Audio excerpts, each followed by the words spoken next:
Hello, guys. Welcome to the final episode of season 2 of It's All About the Media podcast. I never thought I'd be doing this episode specifically. Like, I've debated for months and months, and I've just been flip flopping back and forth whether or not I should do this episode or not. It's just because of how tough the topic is. But I'm just thinking right now, yeah, I'm gonna do it. I mean, I figure, you know what? I want to do something special for the last episode of the season before I plan on returning in August. And I do want to thank y'all first for standing by me when it was actually a year of just one season. You know, I was struggling financially and as well as time. I never got a chance to edit my own episodes. But also shout out to Rishi, the guy who's been editing. He's been editing some of the episodes that when I don't have time to edit them, he was able to edit them. So really shout out to you, man. Thank you for, helping me out. I really, really appreciate the work you've done and put out there. So as you can tell, if you've read the description of today's episode, this episode for my final season of season 2, I wanted to dedicate this entirely to Matthew Perry. For those that don't, or as of this recording, which is March of 24, it'll be almost 5 months since Matthew Perry's sudden passing, which was back in late October 28th of 2023. And the reason why, I'm trying to think about it, going back and forth on everything is because it's a topic that's very, very tough to talk about. Because I mean, I still watch Friends no matter what. And when I watch Friends, the thought of Matthew Perry being dead now, it doesn't cross my mind. Mostly because I'm pretty sure like a lot of people, we haven't really accepted it entirely, even though, like I said, as of this recording, it's already about 5 months, almost 5 months, probably 6, depending on when I get this out. But we don't get too much reminders about his passing because sometimes we don't want to be reminded that he had passed away. He was 54 years old. We know so far is that he had died through complications of ketamine and as well as heart disease. And that's the one thing about his death that really threw my mind is that, so we know that Matthew Perry had throughout the years, he had struggled with drugs and alcohol, and he's been struggling with that for a very, very long time in his life. And when he was trying to get himself help for his drug addictions, the, psychiatrist or whatever suggested that he should take ketamine as a treatment for his drug habits.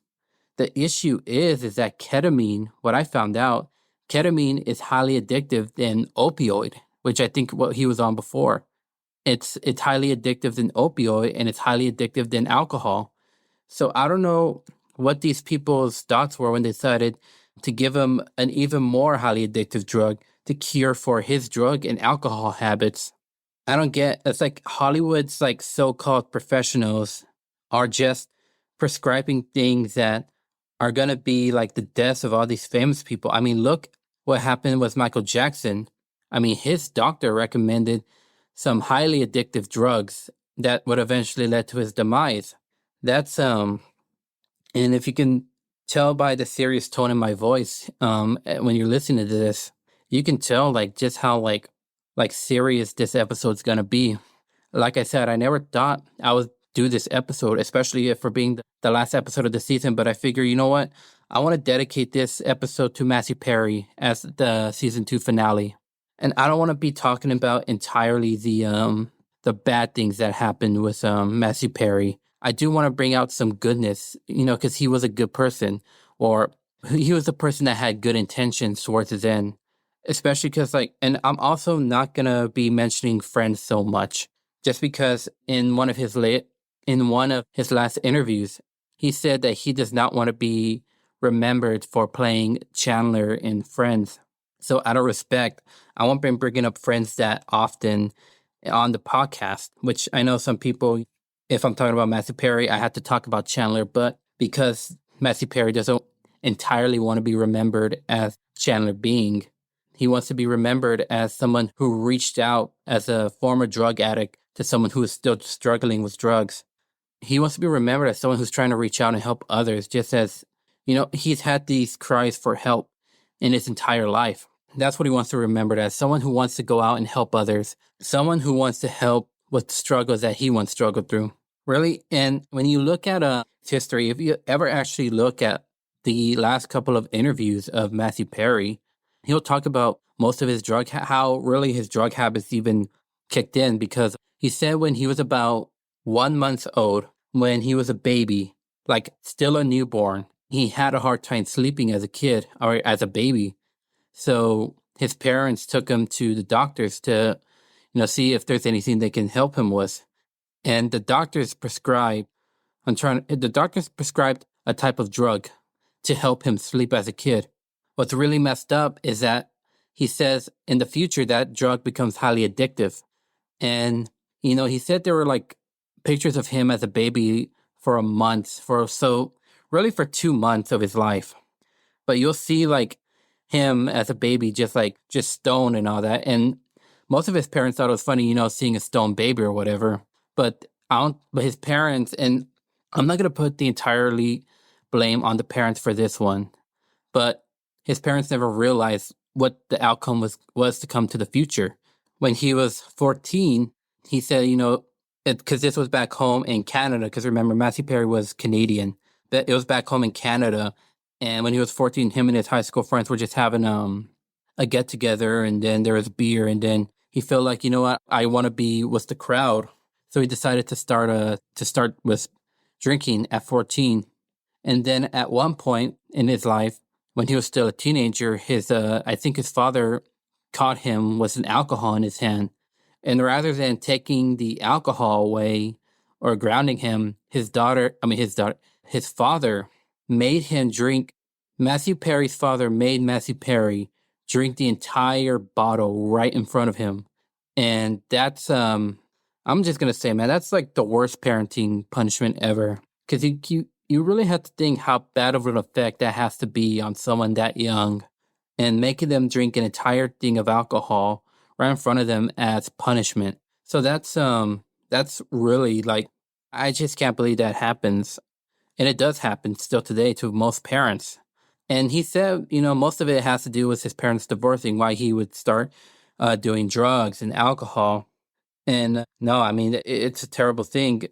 And then when he got the part of Friends, he said that he doesn't even remember the first 7 seasons of Friends because he was too busy either drinking, or he was either drinking, or he was either doing drugs. I mean, he said like when he would go around the house when he would like go house hunting during his early years as Friends, people were surprised to see like, oh, Matthew Perry, but no one ever thought like famous television star would go to somebody's house and then maybe snatch a couple of pills when they're not looking. That's literally what he said, because he started taking pills because the reason being is when he was on Friends, he was always scared that every joke that he made, because remember, most of his lines when he played Chandler were unscripted. He made a lot of ad-libs during his tenure on Friends. But he was always scared that if none of the jokes landed, he felt like he was going to die. I mean, you see that when he was talking to the castmates of Friends during their reunion special,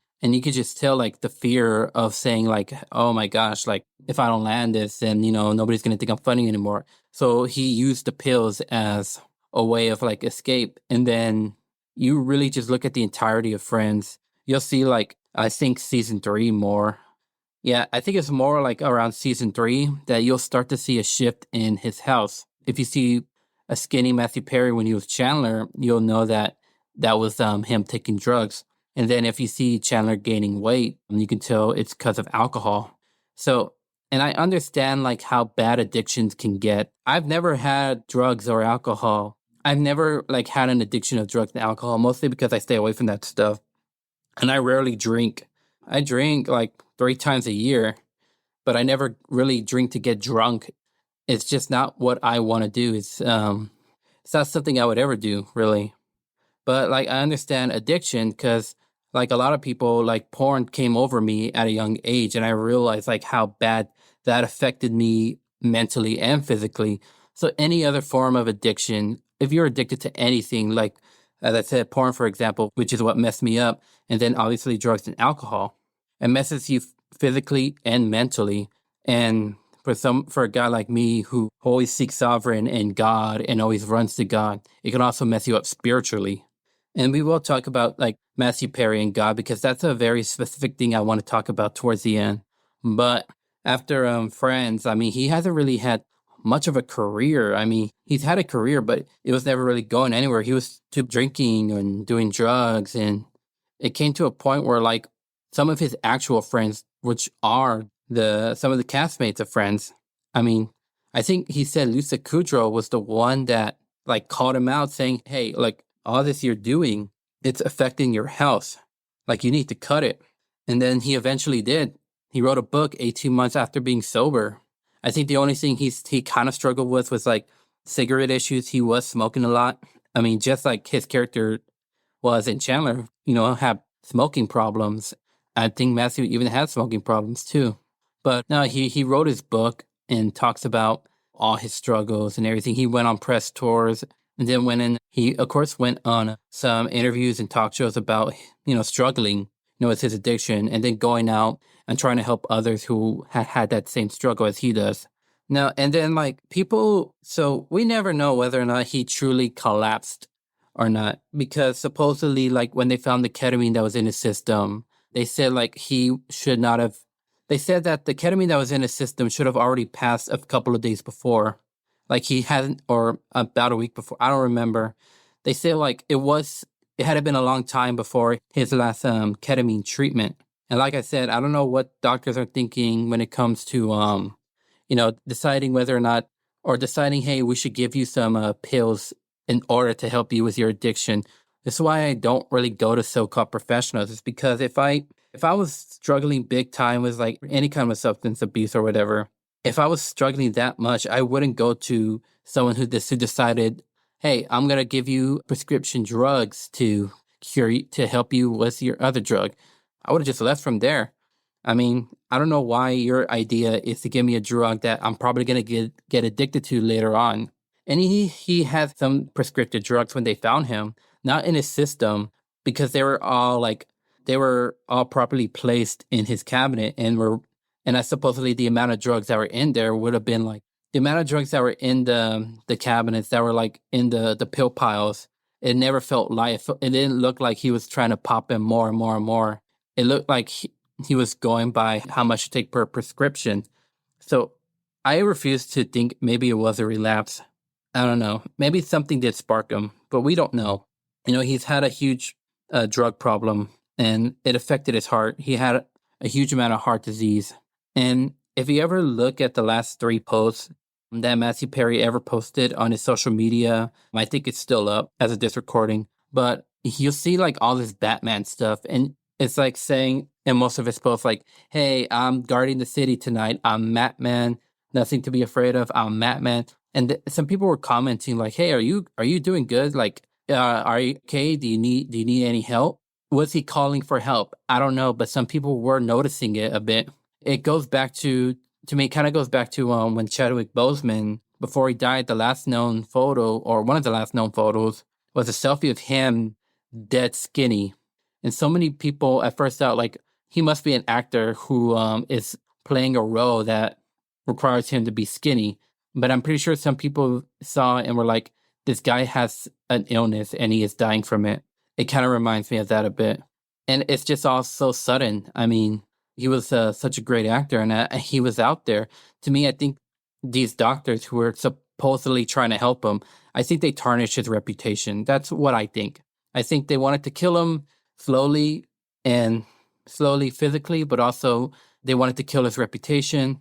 Bro, I mean, and I'm not trying to blame everything on a doctor because just as human as Matthew Perry was, just as we are now, he's made his decisions in the past. And I don't want to like put blame onto him, but we're all human, just as he was. We're going to make decisions that's going to affect us in the future. So as much as we want to blame or entirely blame the doctors and all that, or people who forced him or made him take drugs, you also got to understand most of the decisions he's made were from his own decision. And again, I mean, that's just how it is, unfortunately. But he had friends, he had family. He wasn't married, he didn't have any kids, but he still had family. His friends, crew, they were his family. I mean, they all wanted to help him out. And I think he even asked them for their help, and I think they were willing to help him out. I think the fact that like it hit all of them really hard. They weren't just friends; they were family, and this really affected them a lot more because they've had like cast members of the show tragically died. I mean, the guy who played Rachel's father in the show, he died, I think, 2 years ago, 2 or 3 years ago. And then the guy who played the janitor in Friends, or the superintendent, I think that's what he was. I forgot his name. Trigger. It was Trigger. He died not too long ago. And then the guy who played Gunther. I'm so sorry if I don't remember their names off the top of my head. But yeah, the guy who played Gunther, I mean, he also passed away like 2 or 3, like almost 3 years ago. And of course, they all loved each other. So now with Matthew Perry, I think reality hits more to where we know, and it's tough to say this, we know eventually they're all gonna be gone. And Matthew Perry was just a start. I mean, look at the Golden Girls, any other like comedies back in the late 80s, even 90s. I think all the main cast of Different Strokes are gone too. It's tough to think about this, but it's gonna happen. We're all gonna be gone one of these days. It's just more of like, what do you want to be remembered for? And like Matthew Perry said, he doesn't want to be just remembered as Chandler from Friends. He wants to be remembered as someone who wants to help others, as someone who was fighting a battle that I hope to God he won. But I mean, I'm thinking that battle was sabotage still, but it's still going to bug me. But he was such an amazing person. I wish I had a chance to meet him. I wish I did. But it's, we can always just watch Friends and think of the happy things think of like the laughter that he's given us. And yes, every joke landed. No matter what, all the jokes landed. He gave us a laugh. But it's tragic on how things went. But like I said, I don't want to focus too much on the tragedy because I feel like that would even tarnish more of his reputation. I want to look and talk about some of the happy things in his life, some of the interesting things in his life that went on. So I'm going to take a break right now. And when I'm done the break, I am going to talk more. All right. Welcome back to the season finale of Gilbert is All About the Media podcast, a tribute to Matthew Perry.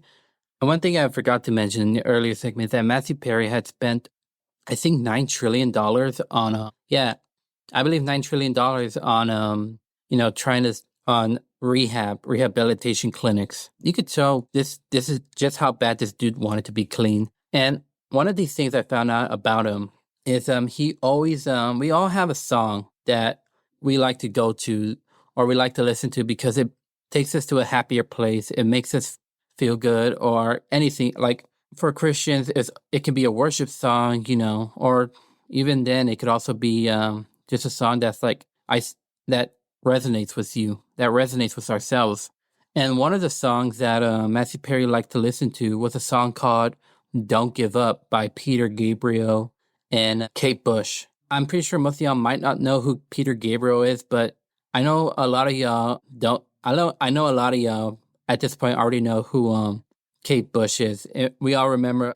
I mean, back then, back like almost 2 years ago, we actually didn't know who Kate Bush was until Stranger Things published, not published, but re-released a song in their season. It was Running At That Hill, and it became a number one song on iTunes for months. I mean, I still listen to that song, but it was a reimagining hit. And originally, she doesn't like to put her songs out in the public, not the public domain, but like gives royalties to her songs. But she's a big fan of Stranger Things, so that's why she decided to let her song "Running Up That Hill" be that song. So we all know who Kate Bush was, or who Kate Bush is, because of Stranger Things. But I bet a lot of y'all don't know who Peter Gabriel is. My introduction to Peter Gabriel happened before Stranger Things Season 4. It came out, I heard of a song that came out when I was rewatching Smallville. And I've seen Smallville in the past, but I've never really paid attention to the music that much. Most of the songs that they've played were like some of the songs I remember hearing from the 2000s, like everything from Lifehouse, Boulevard of Broken Dreams, a lot of like rock songs and pop songs from the 2000s. But until this fifth season, I believe, which is when it's the episode of Smallville called Reckoning. It is the 100th episode, and that episode is when Jonathan Kent dies, the guy who raises Clark Kent. In the funeral scene, there's a song called I Grieve. And again, and I've never paid attention to the song the first two times I binge watched it. So the last time I binge watched Smallville was 2022. Actually, I haven't finished the entire show just yet, so I might actually do it before I move out of Huntsville pretty soon. But I paid attention to the music this time around, and the song "I Grieve" was playing during the funeral scene of Jonathan Kent, and just hearing it and now just looking at a different perspective, especially like coming from someone who has lost his father, I'm just bawling as hell. Like I am crying so much, bro. Like it really like got to me. So I looked up the song I Grieve, and it was by Peter Gabriel. Peter Gabriel used to be the frontman of a band called Genesis before Phil Collins took over. But that's how I got introduced to Peter Gabriel.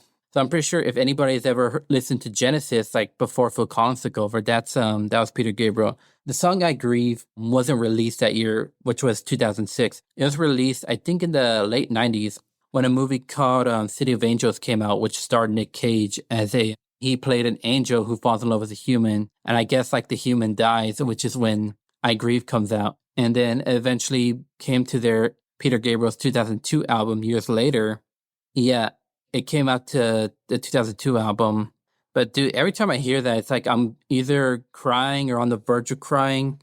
Just because like, it is talking about grieving. And I think I probably played that when Matthew Perry died because it is a difficult song to listen to, but I give it a listen because it does give me, I don't know, there's something in that music that just like keeps me going. But that was the only Peter Gabriel song I actually listened to up until I found out about Don't Give Up, which is, I understand why Matthew Perry actually liked listening, or why he liked listening to that song. If I can pull up the lyrics, because I know within the lyrics, there's a part that says "Don't give up, you still have friends," which is pretty ironic because of the whole him being friends thing. But that's literally what it says. He says, "Don't." That's literally what one of Kate Bush's part says. "Don't give up, you still have friends." See, don't give up because you have friends. Don't give up, you're not beaten yet. Don't give up. I know you can make it good. That's poetry within itself. Don't give up, you still have us. Don't give up, you don't need much of anything. Don't give up, because somewhere there's a place where we belong. That's like that's probably an anthem for him. We've all, even if you've never suffered, like, even if you've never like had much of addictions of any form of addiction, like drugs, alcohol, pornography, I don't know what else is there, that even technology, food, people are addicted to food. Or even if like, you're in school and you feel like you're about to like give up, or you don't think like you can pass, or you're at work and you don't think you can even succeed in what you're working as, or you just like in life in general. Don't give up, literally. Like, there's something out there that is going to help you. So really what it's saying is don't give up. There's someone that's going to help you. Don't give up. You got friends. Don't give up. You haven't been beaten down just yet. Really, just don't give up in general. That's what the song is saying. Don't give up. I understand why Matthew Perry went to the song. He's had a career. Like I said, after Friends, he didn't have much. He started two comedy shows. Another thing I do have to, I don't know if I mentioned this before while I'm looking this up, but it was played at Matthew Perry's funeral. There's a lot of things I want to be played at my funeral. At this point, I actually would want the Oppenheimer themes to be playing at my funeral. I don't know why, but no. Okay, so one movie he was in while Friends was still going on was a movie called Fools Rush In, which he was with which had Selma Hayek, I think, was the first person to start posting about Matthew Perry's passing, or at least the first person I saw that posted about Matthew Perry's passing. And then he eventually did a show called The West Wing. Oh, well, or he was part, I think he said he was part of The West Wing, which was a drama show. And then what else was he part of? I want to see. Oh, he did a movie about his depression. That's interesting. Oh, it's called Numb. Did he write it? No, he didn't write it. But I think it was written specifically for Perry because of like the stuff that he went through. Yeah, I've never heard of this movie. I might want to go check it out. Trying to see what else did he do, man. He's done some pretty interesting. Oh, here it is. This is what I was looking for. He did a show called Studio 60 on the Sunset Strip, which was written by Aaron Sorkin. It unfortunately only had one season, which lasted 22 episodes. I mean, I guess, given the fact that this was his post Friends career, I'm pretty sure I understand why it wasn't that as successful as, Friends was. And then what else? I'm trying to see. Oh yeah, here it is. He did 17 again. I mean, I don't think I've ever seen, or I've seen a couple of scenes from 17 again, which stars Zac Efron. And I know that Matthew Perry was hoping to make a film entirely about him, and he wanted Zac Efron to play his younger self again. Zac Efron at the time actually refused because he felt like he was already getting too old to play a younger version of Matthew Perry. But given like what happened later on, now Zac Efron probably changes his mind and says, I might do it. But he did dedicate his, when Zac Efron got his star on the Walk of Fame, he did dedicate the honor to Matthew Perry. And he says during the press tour for, what's that movie called again? The Iron Claw, which he should have been nominated for an Oscar for, even though I didn't see the movie. He said during the press releases for the Iron Claw, he said it's not a reality yet for him that Matthew Perry is gone. He said it still hasn't hit him that well yet, or like he just couldn't believe that, Matthew Perry is gone. But maybe Zac Efron could play Matthew Perry again, or a younger version of Matthew Perry. But yeah, I think because he knew Matthew Perry a lot more, I think that's what I think he should play, or I think that's what he should do. All right, I'm trying to see what else. So he did a pilot episode, I believe. Oh, no, not a pilot episode. He did one show back in 2011 called Mr. Sunshine. Let me see the plot to this one. Okay, I think he plays an operations manager at a place called the Sunshine Center, where he's under the scrutiny, demands of his boss, played by Allison Janney. I know Allison Janney and Matthew Perry did a thing together. Did a show together. I gotta look that up. It was canceled again after one season. Oh, this is what I was looking for. Hold on, give me a second. Go On. That's the show. That's the show I was trying to find. He did a show called Go On. Again, only one season. You gotta admit, nothing, I think at a point, nothing was gonna live up to the show Friends at the time. But I think Matthew Perry wanted to, show off like he can be kind of dramatic or kind of a drama actor inside a comedy show. But Go On, I remember it was about a guy trying to like figuring out how to move on after the passing of his wife. I just remember like there being like, I guess at a health center or whatever you would call it. And all these characters were like, I don't know, I guess they're trying to figure out like who had like the worst life. That's what I remember seeing, is that Matthew Perry's characters is like, I guess at a meeting, and they're all just like talking about like, okay, who had the worst life, and whoever had the worst life will be, I guess, crowned champ. I don't know. I just remember there was like this old black guy. I think he was in Night at the Museum. How he says like, I'm blind. I had so many strokes, so many heart attacks. I'm crippled. Like, and he's like, you're going to the finals. That's what I remember from that show.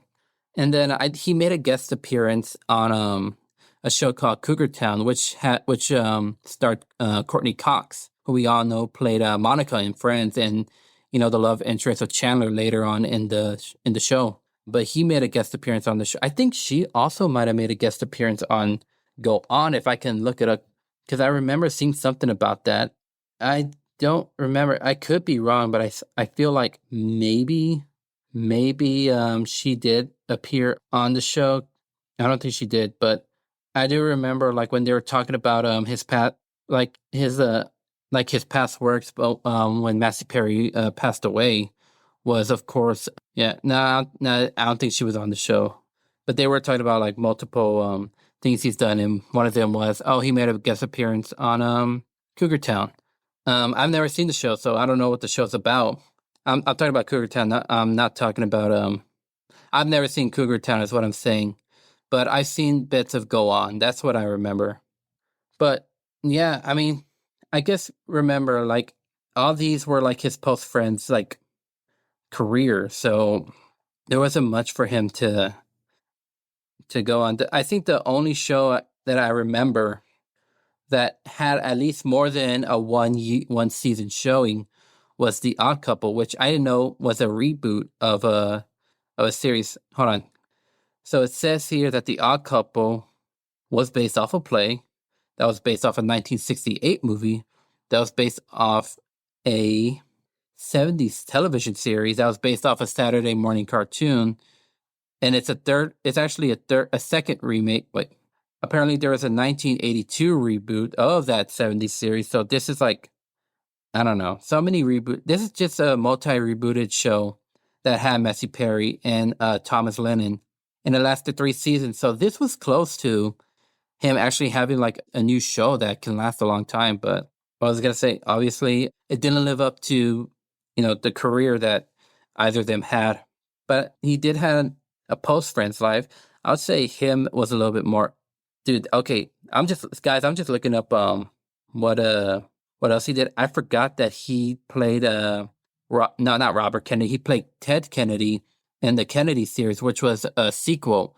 So he played Ted Kennedy and the Kennedys after Camelot, which is a sequel to the other miniseries, The Kennedys. I remember seeing The Kennedys a long time ago when it was on Netflix. It was a really good series, but I guess it didn't live up that well to its predecessor.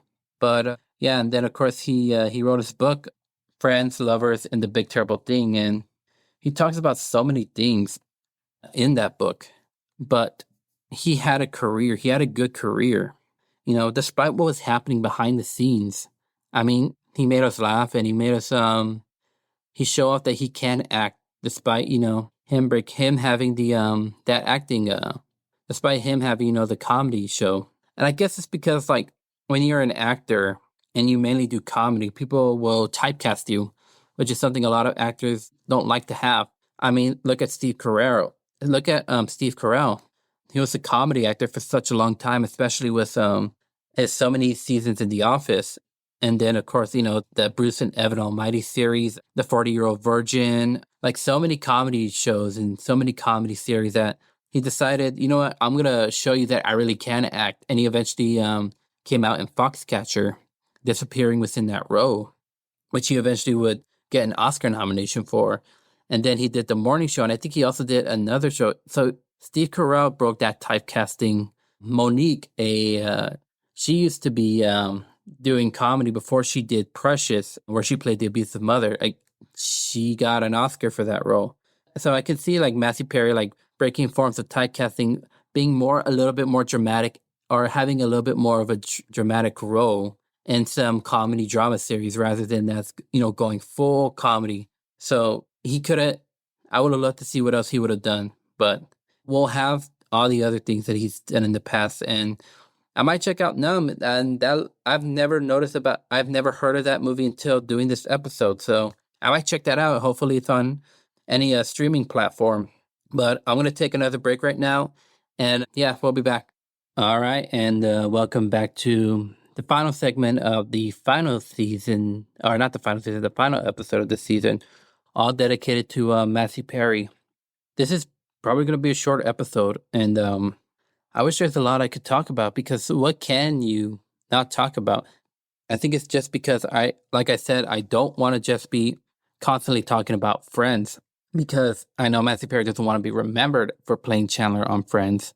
And it's not that he hated the show. It's just that he just doesn't want to just be reminded of that. And I know, like, when he passed, as I mentioned, Selma Hayek had posted it about it. The actress who played, or not, Janice in Friends, she even talked about it. It wasn't about a week later, after the funeral, that all the rest of the castmates were talking about it. And you can't blame them for not posting it the day of. You know what I mean? How would you react if, like, you were just castmates in the beginning and then y'all eventually become family, only to one day get the news that, someone that close to you had died? You're not going to want to have to post it on that day. So I don't blame them for waiting until a couple of days later. I mean, if you look at Jennifer Aniston's Instagram post, she said, I believe she said this is a tough one to talk about. Courtney Cox, obviously, it looked like she was a lot more heartbroken because supposedly rumors, and I don't want to like make it confirm or not because I don't believe that. I don't know if these rumors were true or not, but even if they were, it's none of our business to pry into it. There might have been a chance that Courtney Cox and Matthew Perry might have had actual feelings for each other, but never really enacted in them. And then when Courtney Cox first got divorced from her husband, David Arquette, Matthew Perry was there to comfort her. And I highly doubt it's just so like he can score. I think he was just there as a friend, as someone who wanted to comfort another friend who just went through something. I wouldn't say traumatic, but who just went through something that she doesn't know now. How am I going to deal with? He was a friend supporting a friend. And then, Lisa and Joey, well, Matt really, Lisa and Matt and David Schwimmer. I mean, they've had plenty to say about him too because they were all friends. And as I said, they weren't just friends. Even on the friend's Instagram account, it says we are more than just friends. We are family, and it's tough to lose a family member. And like I said, it's a tough thing for them. But I think they all just want to remember the good times, And then there is the videos of them showing up to the funeral, and you could just like see like it was Lisa, Courtney, Jennifer, and Matt, and you could just see like how distraught they look because now reality is hitting to them. And I've been to a lot of funerals in my life to know when reality hits you. And David didn't show up till like a couple of moments later. Or maybe it was David that was there when everyone else showed up and Matt was the one who showed up late. It's been a while since I saw that video because I don't want to look at it again just because it's heart-wrenching to look at. So what I do want to look at, and I talked about it just briefly, is so Matthew Perry has had an interesting relationship as well as a belief in God. That's one thing I really want to touch on because you can tell he talks about it. And so he talks about it in his book about like his struggles and his beliefs, whether or not if God was real or not, or if God was real, why is he suffering? It's something that a lot of us can struggle with to those who actually do believe in God and who pray to God. Because in the beginning, when there is an interview about this, in the beginning, he said when he was struggling to find acting roles and all that, he prayed to God and he said, "Hey, God, you could do whatever you do to me, just make me famous." And then not long after that, he got the role of Chandler in Friends. And like, this was what I believe was a petty prayer, which is like, and I've done so many petty prayers in my life. If you don't know what I mean, it's basically like a prayer that is not genuine and something that comes out of greed or selfishness, something that's like a type of prayer where there is no good into it. You don't know how many times I prayed to God and be like, "Hey, God, can I have money?" Like, there's so many times where I've prayed for something and it doesn't come true and it does not come true because it's a petty prayer. And I'm pretty sure a lot of y'all have had that prayer in your life where it's like, it's petty. God's not going to be willing to give you a petty prayer. And he said, like, after he got the role of Friends, God did not forget the first part, which is obviously like basically things like maybe God made him addicted to drugs.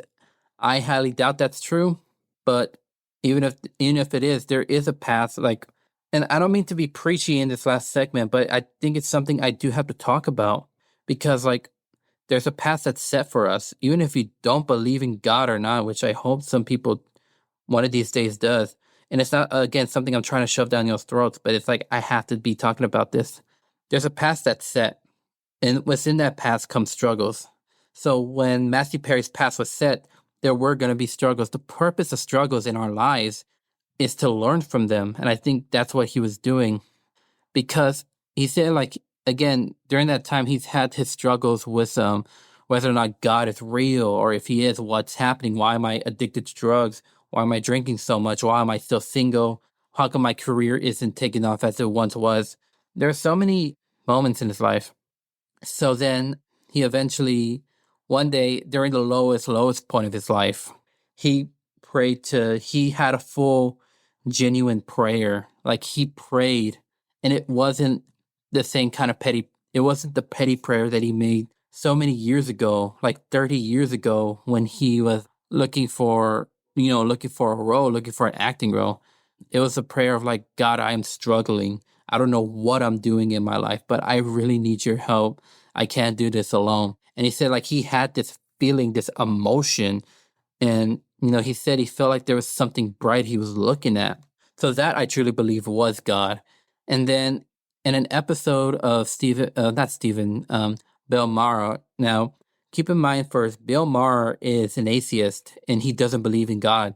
So during an interview with Bill Maher, Matthew Perry was talking about that, and Matthew Perry acknowledges that Bill Maher is an atheist and he doesn't believe in God. But Matthew Perry says like it's just when I prayed, I started having my own relationship with God, with him. And if he does, the thing about having a relationship with God is that that's your relationship. It's not something you can always keep talking about, because the purpose of a relationship is getting to know God. So if he truly was saved from just that moment in his life, then he might have found his way to the kingdom, which I hope he did, because now that, if he has truly found his way to the kingdom, then that means Matthew Perry no longer has to deal with addictions and drugs and alcohol and pain and suffering. Now he's in his own world where it doesn't exist anymore. So that is the good that came out of this. Even if you don't believe in God or not, suffering doesn't exist anymore after death, because we can live in peace. That's the good. And I really want to talk about something real quick before I sign off before I sign off on the second season. The thing about prayer, guys, is that and I was watching this video with Jordan Peterson, and some people already know who Jordan Peterson is. For those who don't know, he is a psychiatrist, and not a psychiatrist, like psychologist, I believe. He's a psychologist and someone who has like his thoughts of the world and who we are in the place of this world. He says like the victim doesn't exist if you entirely make it up, or like he has a traditional view of women in the household, but he also believes like, there is no good in us, but there's a lot of wickedness in us. He used to be an atheist until like he started seeing like things within the universe and things that maybe the Bible does exist and stuff like that. He's not a Christian. He's not, but he does have a belief that God might exist. And when he was asked if he believes that God exists or he believes in God, he says no, but he's afraid God might exist. That's where his thoughts are.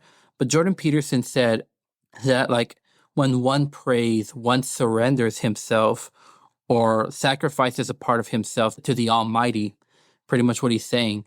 So that's where like the true genuine prayer comes in, especially those who have struggled.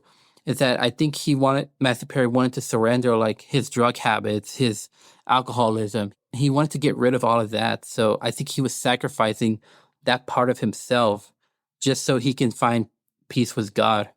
So to me, that's where, as I said, that's the goodness about it, is that he doesn't have to suffer anymore. Matthew Perry, despite how he's lived on this earth, now he doesn't have to live with, pain and the addictions. Now he's in a place, I truly want to believe now that he's probably in heaven and into the kingdom, that he doesn't have to struggle. I mean, the reason why I'm saying this now is because, we don't really know like what, obviously we don't know if he was relapsed or anything else. We don't truly know how his relationship is, but if he truly is in heaven, then truly pain and suffering does not exist within him. So I guess I could say is, Matthew, I wish I had a chance to know you, but I know you've had a fight, you've had a battle. I think you've won your fight and you've won your battle, and you don't have to fight anymore. You can live peacefully. Other than that, guys, thank you so much for this season. It's been a year of a season. And I know it's, like I said, it's just because things were getting in the way. So right now I am just gonna finish up college, try to pass everything. It's been a tough road for me, but I'm definitely definitely on my way to completing my degrees and getting stuff done. But I have big plans for next season. I got sponsorship. I got some sponsorships I'm ready to start getting with. I got I don't know if y'all remember from the last episode, but Jesus and I were getting ready to do a Halloween series within the podcast. I'm also hoping maybe I could hopefully find an office or at least something to give me an office space because I will be moving out of Huntsville. Probably be back in San Antonio by the time I'll probably be back in San Antonio by the time the third season rolls around, which will be either mid to late August, hopefully. No, that's all I have for this season. But again, thank you guys. I know like it's been a weird season. I wish I had a chance to talk about more stuff, but maybe around the start of the third season, I'll get to talk about things that I didn't get to talk about because there was a lot that happened last year that I wish I had a chance to talk about, but I didn't. And you know what? Despite that, I'll figure it out. I know probably third season I will finally talk about Indiana Jones because I know you guys have been waiting for me to talk about it, or y'all just forgot about it, and now I'm reminding y'all. But no, man, I'm excited. I can't wait for any big changes that's gonna probably be happening for season 3. But other than that, you guys have a wonderful night, day, morning, whenever you're listening to this. And as I mentioned earlier, Matthew, man, rest in peace. God be with you, man. Season 2 has ended. Thank you so very, very, very, very much. And I'll be there for you.